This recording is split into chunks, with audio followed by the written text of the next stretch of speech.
આજવાથી આવતા હરીફાઈ રાખી છે અમે મેં અને બંકાએ.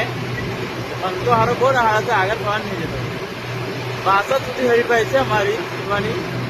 જે જીતે એને નાસ્તો કરાવવાનો 62 જઈને એવી હરીફાઈ રખાય. બંકો મારા હારો બહુ ના હશે, મને છોડવાનો નહીં. આવડો હતો નવો લઈને ફરીએ નવો, પણ છોડવાના નહીં. તમે જુઓ, આપણે હરીફાઈ ચાલુ રાખીએ. તો આજે ભયભીત થઈ છે, સાધનો પણ ફાસ્ટ આવે છે. પંખા છોડવા નહીં, તમે જુઓ ખાલી જરા આવી છે. પંખા નજીક પોતું થાય છે અને એક સાધન આવી જાય છે. નજીક પોતું એક સાધન આવી છે. પંખો દોપારો પણ થાય એટલે આગળ જતો રહે. પંખાનો વધતા એટલે ઉપર હવે પંખા સાઈડ કપાશે. તમને મજા આવે તો કોમેન્ટ કરજો. પંખા સાઈડ કાપી દે આપણે તો.